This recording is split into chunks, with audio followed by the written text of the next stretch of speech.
అమ్మయ్య ఎప్పటికి సగం పనులు తెగలేరా బాబు. అరే రమేష్, నువ్వు బజార్కి వెళ్ళి ఆ పువ్వులు, ఆ పూజ సామాన్లు వీటి సంగతి చూసుకో. అరే పకోడీ బ్యాచ్, మీ ఇద్దరు వెళ్ళి ఆ టెంట్ సామాన్లు, నెక్స్ట్ పందిర్లో లైటింగ్లు సెట్టింగ్లు ఉంటాయి కదా, ఇవి మీరు చూసుకోండి. ఇక నేను ఇంటికి వెళ్ళి తడిగొట్టేసుకుని పాడుకుంటా. అది నా ఫీలింగ్ కాదు మామ, జనాల ఫీలింగ్. అదే నేను చెప్తున్నాను. అరే లక్డీ కపూర్, నీ ఇన్నర్ ఫీలింగ్ మర్చి జేబులో పెట్టుకో, ఇలా జనాల మీద రుద్దుకో. అయినా ఏంట్రా మీరు సోమవారం స్కూల్కి వెళ్ళి పిల్లల మొహాలు మార్చుకుని కూర్చున్నారు, ఏంటి సంగతి? చెయ్యాల్సిందంతా చేసావు కదరా, మళ్ళీ ఏమి ఎరగనట్టుగా వచ్చి ఏంట్రా జరిగిందని అడుగుతున్నావు కుక్క మూత వేసుకొని. అరే నువ్వు చేసిన పనికి అందరి ముందు పరువు పోతుందిరా. మన పక్క వీధులు 10 కేజీలు లడ్డూ పెట్టారా, పెద్ద పోస్టర్ కూడా వేసారు వాళ్ళు. మనం కేజీ లడ్డూ పెట్టాం, వాళ్ళు నవ్వుతున్నారా మా మొగాల మీదే. మళ్ళీ 25,000 చందా ఇచ్చాంరా. ఒరే కొంచెం ఆలోచించరా, మా పరువులు తీయకురా.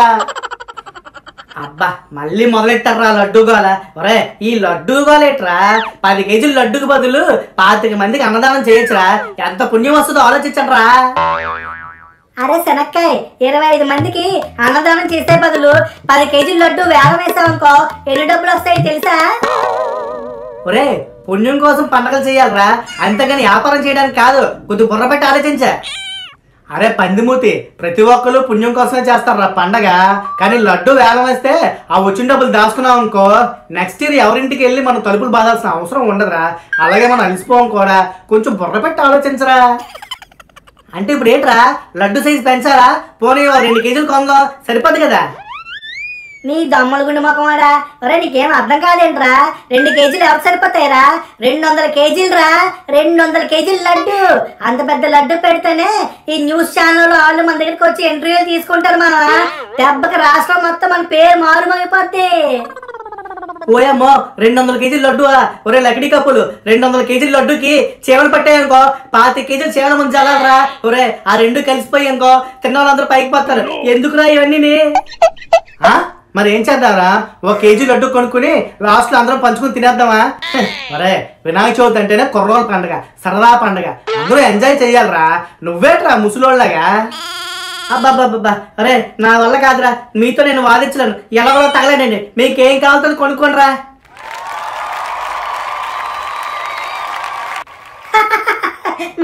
మనం సాధించావురా, మొత్తం సాధించాం. మందే విజయంరా. ఈ ఎదవ ఎక్కడ వద్ద అంటారని తనకు టెన్షన్ పడిపోయినా. అమ్మా ఇక మీకు మనస్సు ప్రశాంతంగా ఉంటది అనుకుంటా. ఒరే ఇక సొల్లు కబుర్లు ఆపి ఆ పందిరి పనులు గట్టా చూడండి రా. అరే ఉల్లిపాయ, మనం అసలు విషయం మర్చిపోయావురా. ఇంకా డీజే బుక్ చేయలేదు, ఊరేగింపుకి వ్యాన్ బుక్ చేయలేదు, మైక్ సెట్ లేదు, ఇవన్నీ మర్చిపోయావురా. అవునరా, అసలు విషయం చెప్పడం మర్చిపోయాను. ఈ సంవత్సరం డీజే కొంచెం కష్టమేరా బాబు. ఎందుకంటే బొమ్మకే 10,000 ఎగిరిపోయాయి. ఇక పంతులు గారికి, పూజ సామాన్లకి, అన్నదానాలకి వామ్మో డబ్బులు ఉండవురా. అసలు ఏం చేయలేం. ఇంకా ఏంటి డీజే ఉండదా? మరి ఊరేగింపలారా ఈ ప్లేట్ స్పూన్ పెట్టుకుని టచ్ డక్కడ కొట్టుకుని తిరుగుతావా? లేకపోతే వినాయకుని తీసుకెళ్ళి ఆ నూతిలో పడేద్దామా? చెప్పరా చెప్పు. ఆమె మంచి ఐడియా ఇచ్చేవారు అరగొండు. ఇలా కానీ చేసామనుకో మనకు వ్యాన్ ఖర్చు, కరెంట్ ఖర్చు, ఈ బంధుగుడి సామాన్ ఖర్చు, అబ్బా అన్ని ఖర్చులు మిగిలిపోతాయిరా. నీ అబ్బా అది లేని కూడా ఐడియా లోపు నువ్వు. అరే నువ్వు నిమజ్జనం ఏ నూతులోనో గోతులోనో అన్నావు అనుకో, బొమ్మతో పాటు నువ్వు కూడా నిమజ్జనం అయిపోతావు. అది మాత్రం గుర్తుంచుకో. వామో ఏంటి వీళ్ళు ఎంత వైలెంట్ గా తయారైపోయారు. ఎందుకన్నా మంచిది కొంచెం డిస్టెన్స్ మెయింటైన్ చేయాలి వీళ్ళతో. ఒరే తప్పేలా, ఊరేగింపు రోజు మాత్రం డీజే లేదనుకో నేను కుక్కను కొట్టాడు కొడతాను రా. అండర్వేర్ తో ఊరంతా పరిగెట్టిస్తాను నా కొడక. మామా అది జరిగే పని కాదురా. ఎందుకంటే వీడు అండర్వేర్ వేసుకోడు. అసలు వీడికి అండర్వేర్ లేదు. నిజం చెప్పాలంటే వీడి సైజ్ బయట దొరకవురా. కోడి చుత్తు నా పరువు తెస్తావరా నలుగురిలో? చూస్తాను నిన్ను ఎలాగోలా ఇరికిస్తాను రా. చెప్తాను నీ సంగతి ఆగు. ఓర్ని ఆడ అండర్వేర్ వేసుకోకపోతే నీకెలా తెలుసురా?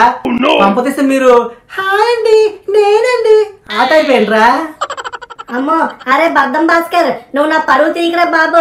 అరే ఒక రోజు ఏం జరిగిందంటే ఇద్దరం సైకిల్ మీద వెళ్తున్నావురా. సడన్ గా వీడికి ఫోన్ వచ్చింది. ఫోన్లో సైకిల్ తొక్కుతున్నాడు కదా అని వీడి జేబులో చేయి పెట్టాను. అంటే 2 రోజులు మళ్ళీ ఈ చేతితో అన్నం తినలేదురా బాబు. అరే ఆ రోజు జేబీ కన్నం ఉందిరా, పాపం రా ఇటు చూసుకోకుండా పెట్టేశాడు. నా తప్పేం లేదు మామా. చీరవా మళ్ళీ సిగ్గు ఒకటి మొహానికి. అందుకని నేట్రా ఏదో సగ్గట్లు వచ్చినట్టుగా నడుస్తుంటా కాళ్ళు దూరం పెట్టి. రై ఇక్కడ మ్యాటర్ నా జోబీలు దానికి ఉన్న బొక్కలు ఇట్ల గురించి కాదు. ముందు పంతులు గారిని బుక్ చేయాలి. పదండి, మళ్ళీ లేట్ అయిందనుకో ఆడ అసలు దొరకరు. సర్లేరా బాబు, ఎందుకు ఇంక గోల? అరే నేను ఎర్రగుండు గారు డీజే బుక్ చేయడానికి వెళ్తాం, నువ్వు నెత్తిపొక్కడి గారు ఆ పంతులు గారి దగ్గరికి వెళ్ళండి. ఒరే సైతాన్ గుంటలారా, చూసి రండిరా, కాల్చి రామకండి. అసలే మీకు సొంత తెలివితేటలు ఎక్కువ, అయ్యేం వాడకండి అక్కడ. అబ్బా ఎండ చంపేస్తుందిరా బాబు, ఇక నడవలేనురా. అరే మామ, అయినా ఈ డీజే వాళ్ళేట్రా ఎంత బిజీగా ఉన్నారు, ఎవడూ ఖాళీగా లేరంటారు ఇటు. ఓ పక్క కాళ్ళు లాగేస్తున్నాయి మామ, అక్కడ కూర్చుందావా కొంచెంసేపు? అవును మామ, సరిగ్గా చెప్పు. మనం ఈ ఇంజనీరింగ్లు గట్టా చదివి కన్నా ఇలా డీజే నేర్చుకుంటే బెస్ట్. ఎంచక్క డిచ్కి డిచ్కి డిచ్కి అని చెప్పి కొట్టుకోవచ్చు బాగా. అరే కడుపులోని దేవేస్తుందిరా, ఆకలి వేస్తుంది బాగా. ఒక బిర్యానీ తిందామేంట్రా? నాకు అలాగే ఉంది, కడుపులో ఇందాక నుంచి ఎలకలు పరిగెడుతున్నారు, కానీ ఏం చేస్తాం, జేబులో చిల్లిగా అవ్వకూడదు లేదు. బల్లి మొక్కమాడ, జేబులో 5,000 రూపాయలు ఉన్నాయి కదా, అందులో ఒక 500 తీయొచ్చు కదా, తర్వాత అడ్జస్ట్ చేస్తాం ఆ డీజే వాడికి. అరే మామ, అక్కడైతే డీజే బోర్డు కనబడుతుంది, దా వెళ్దాం దగ్గరికి. వామో, ఏంటి బుర్రపాడు డీజేయా? బుర్రపాడు డీజే అంటే అదిరిపోద్ది అనుకుంటా.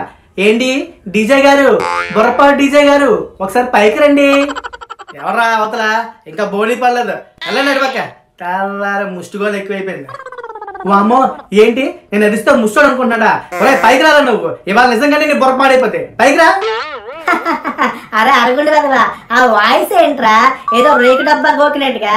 అలా అడిగితే అలాగే రియాక్షన్ వస్తుంది. ఉండు నేను అడుగుతాను. సార్ సార్, బుర్రపాడు డీజే గారు ఒక్కసారి పైకి వస్తారా? బా ఎంతమంది వస్తారా? తెల్లారు బయలుదేరిపోయారా సైన్యంలాగా? రా మైకి ఇచ్చుకోవటానంటే మూకుడు అయిపోద్ది నా కొడుకలారా. ఎవరా మీరు? ముష్టోళ్ళ కన్నా దారుణంగా ఉన్నారు. మామ నీ వాయిస్ నాకంటే సూపర్ రా, ఆ ఏకం బయటికి వచ్చాడు తనడానికి. సార్ మాకు ఈ ఆదివారం రాత్రి డీజే కావాలి సార్, అందుకే వచ్చాము. రే ఏదో బావురు పిల్లి మొహాలు వేసుకుని డీజే వచ్చిమంటే వచ్చిర్రా, ముందు అడ్వాన్స్ ఇవ్వాలి, ఒక 5,000 అడ్వాన్స్ కొట్టు. అమ్మా మొత్తానికి దొరికారా బాబు. సార్ ఇగోండి, ఈ 5,000 రూపాయలు మీకే తీసుకోండి అడ్వాన్స్ కింద. ఒరే కోడిజిత్తు, నువ్వు నన్ను మర్చిపోయినట్టున్నావురా, కానీ నేను నిన్ను మర్చిపోను. పోయిన సంవత్సరం డీజేకి వచ్చినప్పుడు నువ్వు అడిగిన పాట వేయలేదని నా సౌండ్ బాక్స్ లో చూసు పోస్తావు, గుర్తుందా? నాటికి మళ్ళీ దొరికావురా. వచ్చి ఇద్దరిని పట్టుకుని కట్టేయండి రా. అరే మామ పరిగెత్తరా, ఇడు మంచోడు కాదు, ఈ చేతికి కానీ దొరికామనుకో మన గోళికలతో డీజే ఆడేసుకుంటాడు. పరిగెత్తు మామా.